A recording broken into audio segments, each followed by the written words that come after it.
संपूर्ण शिव महापुराण की सातों संहिता के सार और प्रिय भक्तों, अतः वे कौन पुरुष थे, शिव तत्व को जाना, समझा और वर्णित भी किया। महान तपस्वी और दिव्य ज्ञान के भंडार पराशर ऋषि के तप से वेदव्यास ऋषि का जन्म हुआ। वेदव्यास ऋषि की माता सत्यवती थी। वेदव्यास साक्षात ज्ञान के प्रकाश थे। 18 पुराण की रचना उन्होंने की और उसमें से एक है शिव महापुराण। शिव का कोई आदि नहीं, अंत नहीं, वे तो अनादि अनंत पर ब्रह्म है। शिव महापुराण में स्वयं शिव की दिव्य वाणी है। महान ग्रंथ को ऋषि वेदव्यास ने 24,000 श्लोकों में रचा और 7 संहिताओं में समेटा।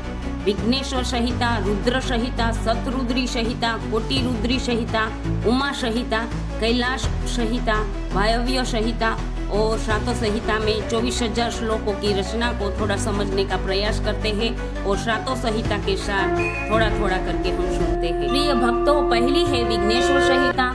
प्रथम आता है गणपति व्रत, शिव भक्ति की विधियां और सृष्टि की उत्पत्ति का वर्णन है। गणपति पूजा प्रथम पूजनीय देव है। शिव पार्वती के पुत्र है। अष्ट सिद्धि, नवनिधि और ज्ञान के दाता है। जब वेदव्यास ने महाभारत की रचना की तब महाभारत ग्रंथ का लेखन गणेश जी ने किया था और भद्रपक्ष शुद्ध चतुर्थी के दिन गणेश जी की पूजा होती है। शिव भक्ति की विधियां कई प्रकार की हो सकती है। पंचोपचार, दशोपचार, षोडोपचार और एक पूजा है मानस पूजा। पहली है पंचोपचार विधि, गंध, पुष्प, धूप, दीप, नैवेद्य। ये पंच वस्तु से भगवान शांबा शिव की पूजा हो सकती है।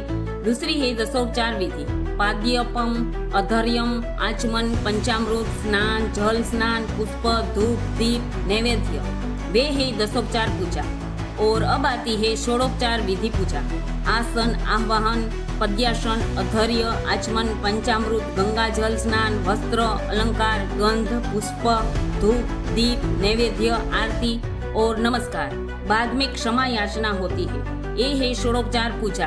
ये पूजा बहुत दिव्य भव्य है। इसको राजाशाही पूजा कही जाती है। ये बड़ी बड़ी विधि नहीं हो सकती है। तो भगवान देवों के देव महादेव ने कहा, मेरा भक्त सच्चे मन से जो भी देगा मैं स्वीकार करता हूँ। इसीलिए भगवान महादेव को भोले बाबा भी कहते हैं।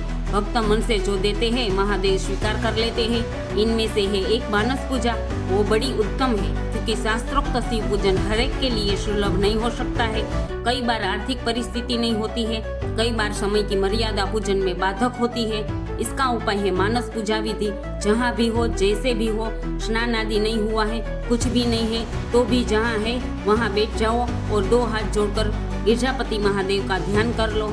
हे प्रभु, हे जगत पिता, मैं मन से आपका भक्त विधि प्रकार से आपकी पूजा करता हूँ और भक्त के मन में जो भी हो महादेव को अर्पण कर सकता है। इस प्रकार कई विधियां है, बिल्व पत्र की भस्म, गंगा जल, दूध, पंचामृत आदि।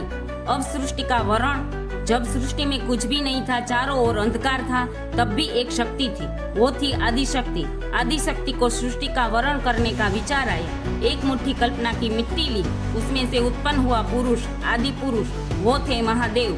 शक्ति बोली, हे पुरुष मेरा साथ दो, इस शून्य को भरते हैं। महादेव ने ना बोला, तुम मेरी माता हो, कोई और शक्ति के साथ महाशून्य भरता हूँ। आदिशक्ति ने खुद में से एक शक्तिशाली स्त्री उत्पन्न की, वो थी सती। ब्रह्मा विष्णु की उत्पत्ति हुई, तब सृष्टि का संचार हुआ। रुद्र संहिता यह सबसे महत्वपूर्ण भाग है। सती का जन्म, राजा दक्ष यज्ञ, हिमालय की पुत्री पार्वती का तप, शिव पार्वती विवाह, अंधकासुर का वध और कार्तिकेय गणेश का जन्म, ये सब कुछ इस संहिता में आता है।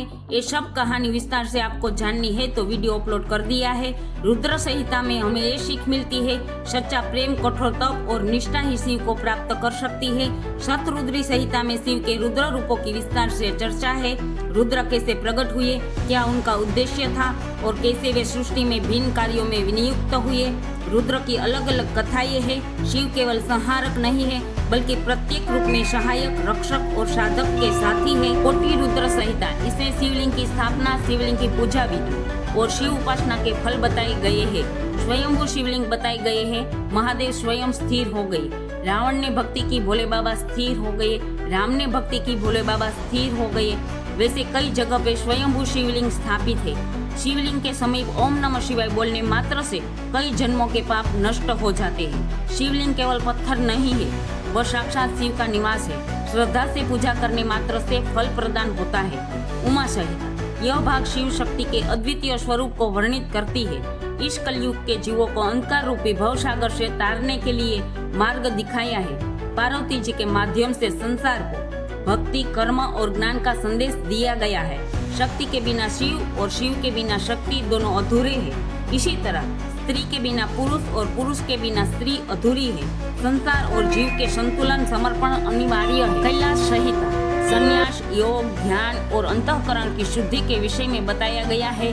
कैसे साधक शिव तत्व में लीन हो सकता है, वह प्रक्रिया इसमें वर्णित है। मुख्य संदेश वे है, शिव की प्राप्ति केवल मंदिर में नहीं है, बल्कि अंतर मन की शांति, वैराग और आत्मज्ञान से होती है। वायव्य संहिता यह अंतिम भाग है। इसमें पुनः शिव महिमा का विस्तार है। शिव पुराण की महत्ता, श्रवण, पठन, मनन और उपदेश के अद्भुत फल बताए गए हैं। जो भी शिव महिमा पुराण का आदर करता है, उसके पूर्वजों का उद्धार, वर्तमान का उत्थान और भविष्य का मोक्ष सुनिश्चित है। प्रिय भक्तों, जो भी शिव महिमा पुराण की संहिताओं को समझ लेता है, वे फिर किसी जन्म में अंधकार में नहीं भटकता, क्योंकि उसके हृदय में शिव स्वयं वास करते हैं। वेद व्यास कोई साधारण मानव नहीं है, स्वयं भगवान विष्णु के अंश अवतार माने जाते हैं। तो प्रिय भक्तों, यही था संपूर्ण शिव महापुराण का 7 संहिताओं का सार, ज्ञान और भक्ति से भरा हुआ। ऐसे ही सत्य और भक्तिमय वीडियो देखने के लिए जुड़े रहो। प्रिय मित्रों, लाइक कर दो और कमेंट में हर हर महादेव कर दो, क्योंकि जब एक हर हर महादेव गूंजता है तो असंख्य पाप जलकर राख हो जाता है। ओम नमः पार्वती पते हर हर महादेव हर।